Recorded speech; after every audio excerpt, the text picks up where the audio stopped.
Hey, what's going on, guys? Welcome back to another Idle Angels video, and as promised, I'm going to be covering up the how to build Aquarius.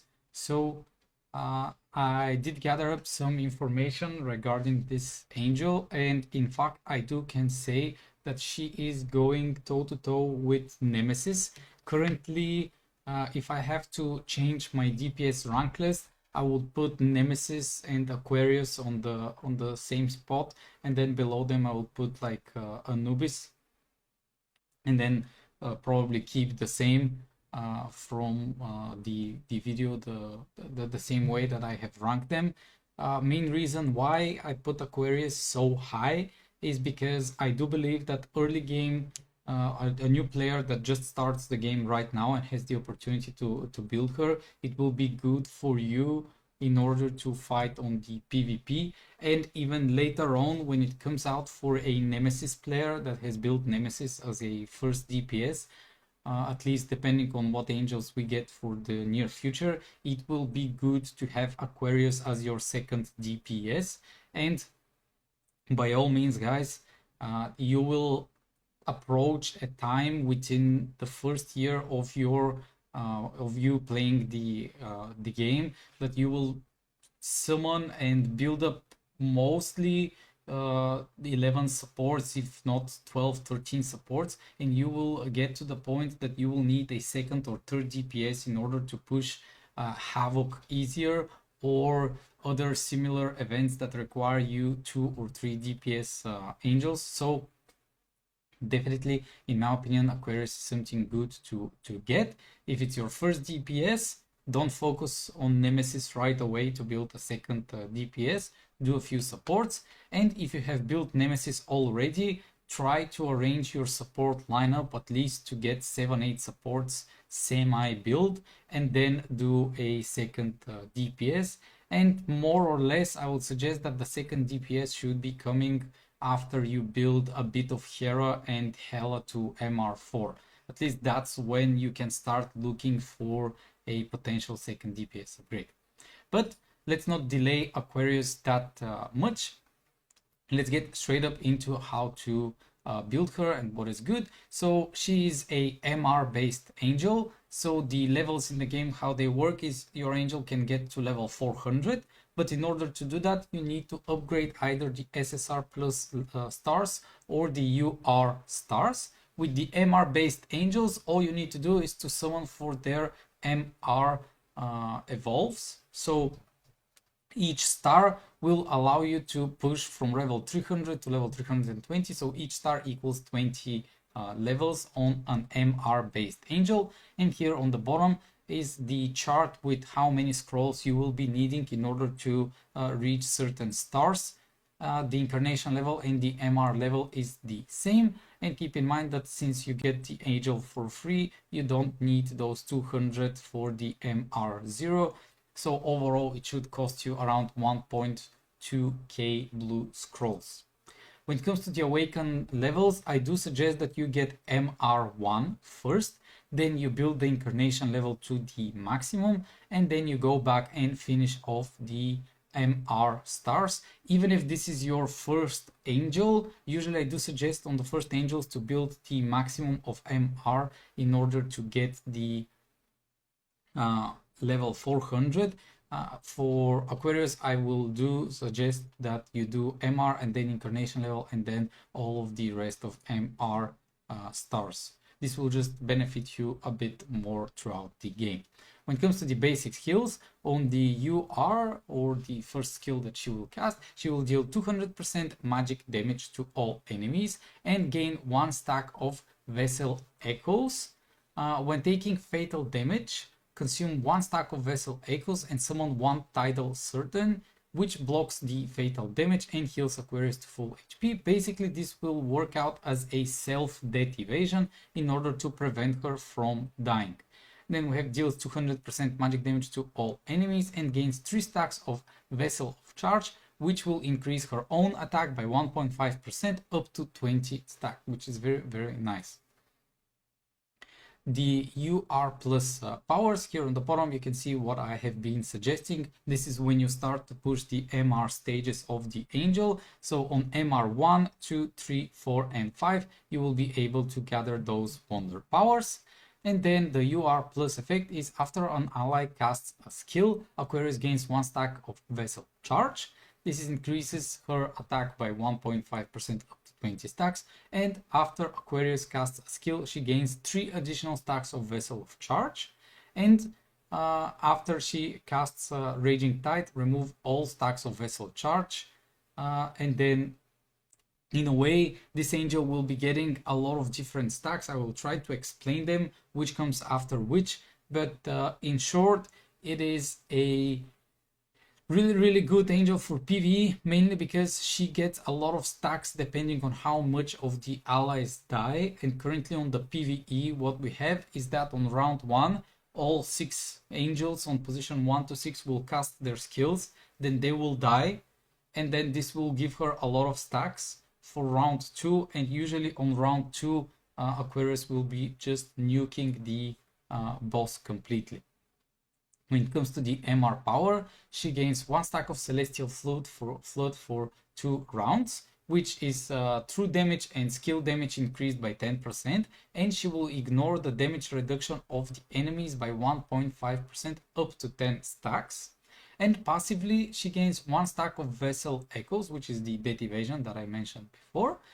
Before casting a skill, converts a Vessel of Echoes into 1 stack of Vessel of Charge. So she will be just rotating between those Vessel of Echoes and Vessel of Charge in order to self-buff her before she casts a skill, or have the death evasion in order not to die early on by a random one-shot. On MR1, she receives 200 energy in order to cast her MR skill on the first round. MR2 provides 2 more stacks of Celestial Flood. MR3 provides 2 more stacks of Vessel Echoes, which is the death evasion. And then MR4 is 3 stacks of Celestial Flood, which will mean that you get, 1 plus 3, 4, 6 stacks of Celestial Flood, which is very nice for a startup. And MR5 is another 3 stacks of Vessel Echoes. When it comes to the Incarnation power, she deals 50% true damage to all enemies and inflicts Tidal Shackles for 2 rounds, which will lower the enemy attack by 20% and healing by 50%, which is very huge, because lowering the base attack of the enemies basically makes like Hera weaker. It makes the enemy DPS weaker, which is very good. I assume this is why she was labeled as DPS/support, but you're definitely not using her as a support. She's just a pure DPS, pure menace onto the battlefield. Passively, if she has 6 stacks or more Vessel of Charge, you will be able to get that after you max her MR. Plus 1 Raging Tide will be cast, which will deal 2 hits of 25% true damage and 1 hit of 50% holy damage to all enemies. And for each stack above 5, it will increase the damage by 10%, and this can go up to 10 times, which means 100% more damage. On Incarnation level 1, she receives 1 more willpower, which will allow her to cast her Incarnation skill on round 1. Incarnation level 2, when an ally dies, plus 2 stacks of Vessel Charge will be gained, which means that most of the times you have 5 allies that die on PvE on round 1, so this is 10 stacks of Vessel Charge for round 2. When an ally dies, gains Vessel of Charge and Celestial Flood, which means 5 more stacks.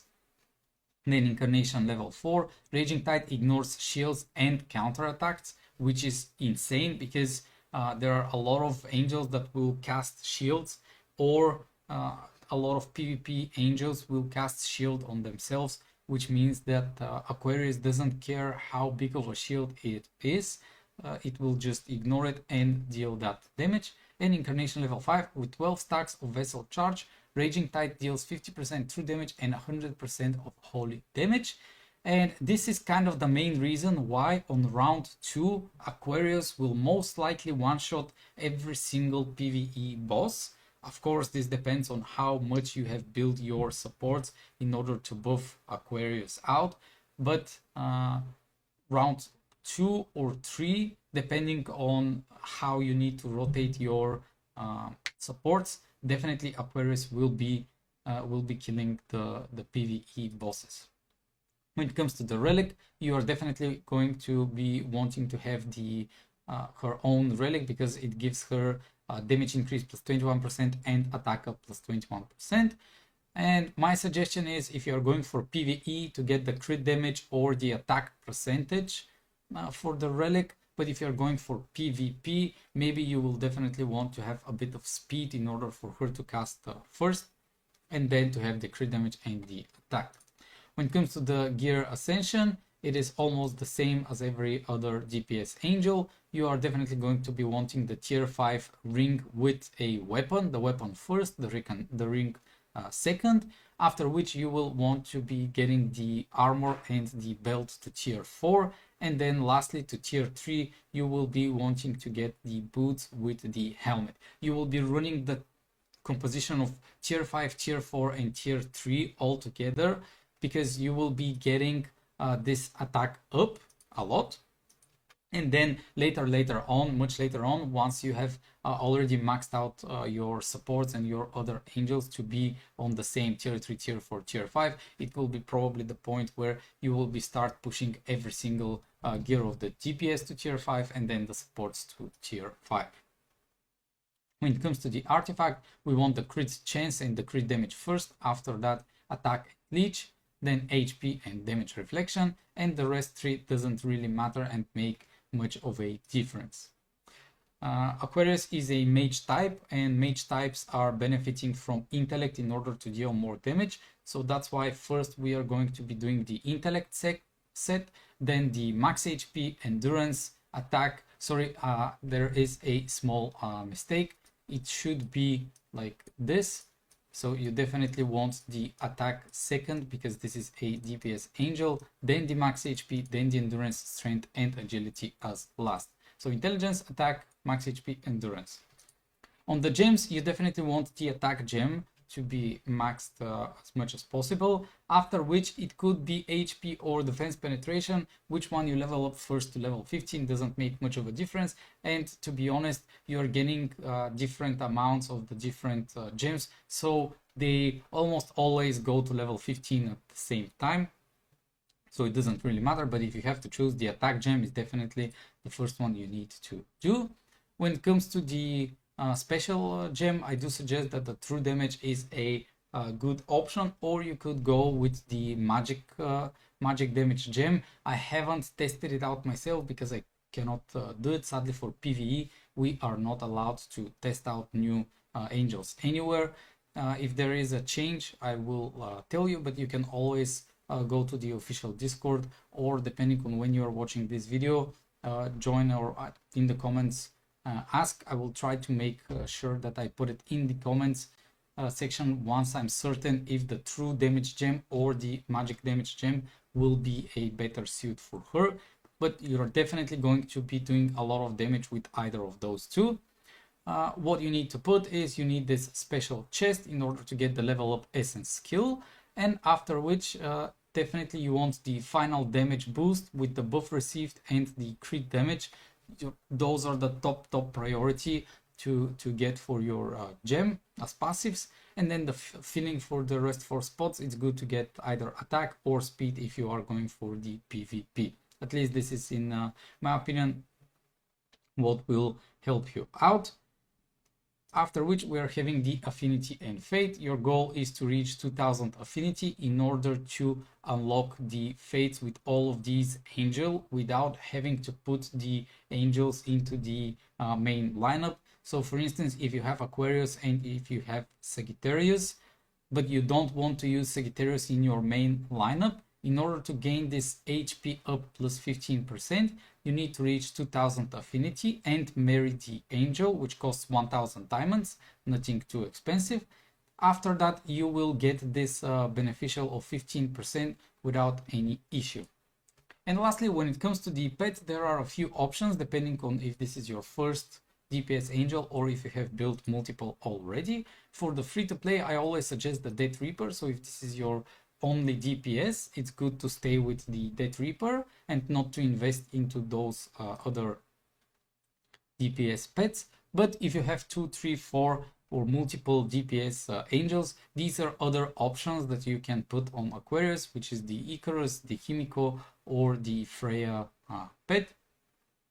Either of those three will benefit you nicely, but as a newer player or a M1 DPS player on your lineup, definitely the Reaper will help you out.